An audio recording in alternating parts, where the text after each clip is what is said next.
Boy, was I wrong about Blue Beetle. I know you're going through DC and they're going through this whole time of turmoil and change. You're having this old regime come in for a new regime led by James Gunn and Peter Safran. And Blue Beetle's kind of left out in the open here. You've had The Flash, which I thought was a good movie, but definitely had some serious problems with it, especially with the visual effects and the story and the fact that it took so long and the budget was overblown and all of that. Black Adam, Shazam 2, both had issues where the movies were kind of and they had some other stuff behind the scenes where there were people pulling for power and all of that. We've got another film coming out in Aquaman and the Lost Kingdom, and Blue Beetle kind of just sits in the middle of all of this, and it's kind of looking around like the John Travolta meme, like, I don't know, guys. And you get this joyous, wonderful movie out of Blue Beetle. I was not expecting that. I went through this whole ordeal, this whole odyssey to get to see the screening that I went to for Blue Beetle because, quite frankly, Warner Brothers sucks when it's trying to get screenings like this. So we had to go to this whole process of getting to the actual screening to sit down for the movie. There's people running around. There's kids everywhere. I'm going, I'm going to hate this thing.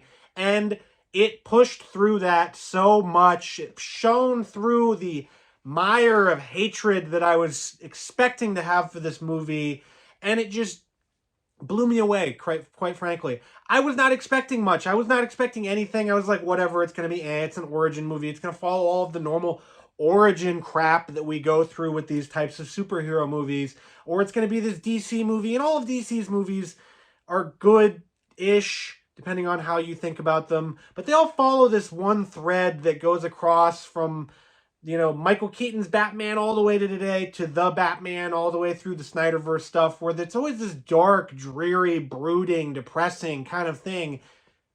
And Blue Beetle is not that. Blue Beetle is not dark. It's not depressing. It is emotional. It does get sad, but it's not depressing. It doesn't have this commentary on people and heroes and all that where, whoa, well, we need to have them to be dark and they need to be manly and rugged and scary and brooding. It's not that. Jaime Reyes and his family are awesome. They're personable. You can feel everybody has been through what Jaime Reyes has been through in this movie besides, of course, all of the Blue Beetle stuff. I hope I'm not butchering his name, but Zolo Mariduena, who plays Jaime Reyes, is excellent in this film. He is just a breath of fresh air. And I know this is going to come off as, oh, look at him, he's talking about Spider-Man, but this feels a lot like a Peter Parker for the DC universe. I'm not as big into DC comics or as big into Blue Beetle, so if you're saying, yeah, duh, dude, from the other end of this, I'm sorry, but that's how I felt about this movie. It felt a lot like Spider-Man Homecoming, with just this story where you're dropped in with this character that's super relatable, that's going through things that all of us have.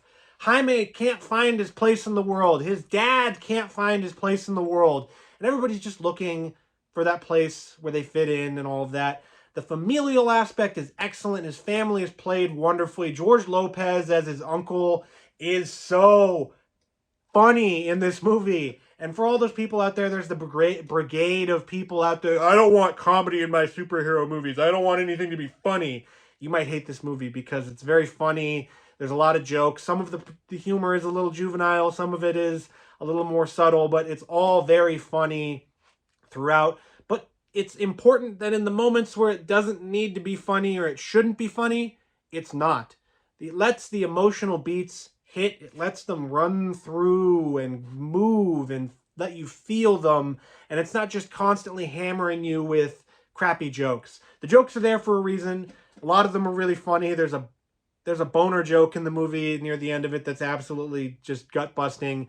But throughout, George Lopez is really the comedic focus here, and he is so funny. The action in Blue Beetle, I felt like I was watching sort of a video game almost, and that might sound a little different because of the CGI being really, really strong. It's really good. There's only a couple of moments where you can go, it looks pretty fake. But other than that, it's very good. It's very polished. It fits in with everything. The fight scenes here are fluid.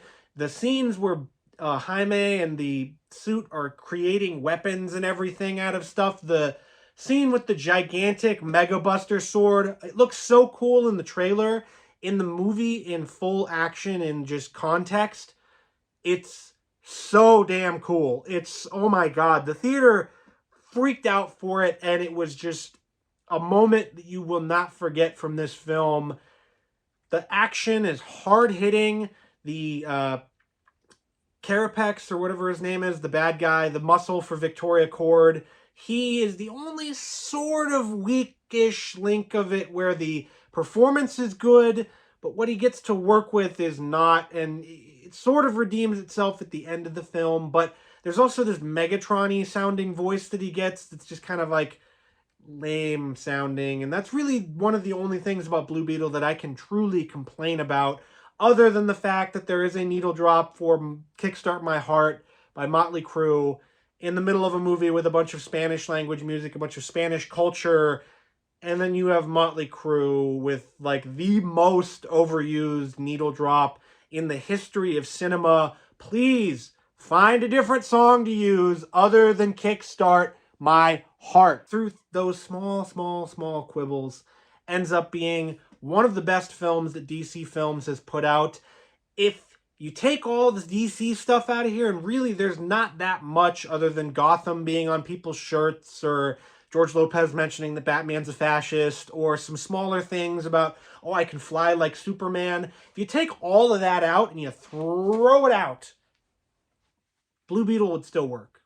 And that's the hallmark, that's the testament, that's the sign of a great superhero movie is, would this work with generic elements? And yes, Blue Beetle does work like that, with some fantastic performances, some really just great emotion, action that's off the charts.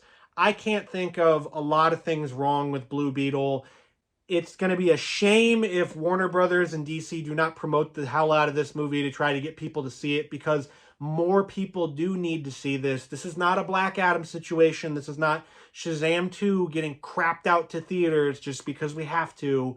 This movie is truly excellent, and you owe it to yourself to go watch it and go see it in theaters, because Blue Beetle is a hell of an experience. It's a hell of a ride. And if I have to give it a rating, I'm going to give it a 95 out of 100. It's that good. It is one of the best that DC has ever put out. The Batman is my current favorite for DC films. The Suicide Squad was great. But this movie fits sort of into that realm, that territory, being this excellent of a film. They'll really make you feel things. And after all, what do we want out of comic book movies? What do we want out of comic book characters?